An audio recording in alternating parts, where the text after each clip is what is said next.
क्या आप जानते हैं भगवान जगन्नाथ का असली रूप यह लकड़ी की मूरत नहीं बल्कि एक चमकता हुआ नीला पत्थर था जिसे नीलमाधव कहा जाता था। आखिर वो दिव्य पत्थर गायब कहाँ हो गया और भगवान अधूरी मूरत में क्यों बदल गए? यह कहानी मालवा के राजा इंद्रद्युम्न से शुरू होती है। उन्हें पता चला कि ओडिशा के घने जंगलों में भगवान विष्णु साक्षात नीलमाधव के रूप में पूजे जाते हैं। राजा ने अपने मंत्री विद्यापति को खोज पर भेजा। विद्यापति जंगलों में भटकते हुए आदिवासी सरदार विश्ववसु तक पहुंच गए, जो गुफा में गुप्त रूप से नीलमाधव की पूजा करते थे। विद्यापति ने सरदार की बेटी से शादी की और जिद करके गुफा देखने की बात मनवा ली। सरदार ने शर्त रखी कि वे उनकी आंखों पर पट्टी बांधकर ले जाएंगे, लेकिन विद्यापति ने चालाकी की। उन्होंने रास्ते में चुपके से सरसों के बीज गिरा दिए। कुछ दिनों बाद जब बारिश हुई तो सरसों के पौधे उग आए और विद्यापति को गुफा का रास्ता मिल गया। उसने तुरंत राजा को खबर दी। राजा इंद्रद्युम्न अपनी विशाल सेना लेकर घमंड के साथ भगवान को लेने पहुंचे, लेकिन उनके वहां पहुंचते ही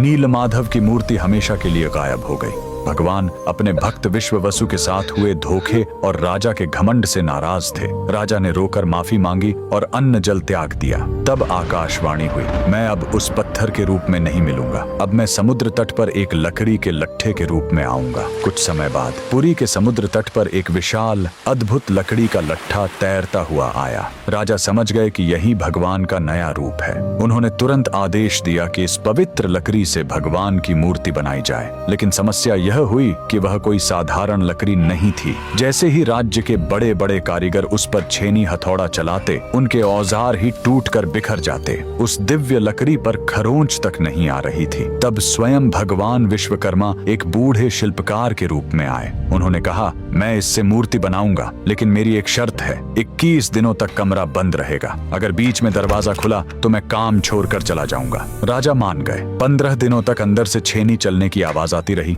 लेकिन फिर सब एकदम शांत हो गया। रानी गुंडिचा को लगा कि बूढ़ा शिल्पकार शायद अंदर मर गया है। घबराहट में उन्होंने दरवाजा खोल दिया। अंदर देखा तो शिल्पकार गायब था और वहां भगवान जगन्नाथ, बलभद्र और सुभद्रा की अधूरी मूर्तियां थीं। राजा बहुत दुखी हुए, लेकिन तभी भगवान ने संकेत दिया कि वे इसी अधूरे रूप में रहकर भक्तों को दर्शन देना चाहते हैं। यही कारण है कि आज भी हम भगवान के उस अधूरे लेकिन सबसे प्यारे रूप की पूजा करते हैं। कमेंट्स में जय जगन्नाथ जरूर लिखें।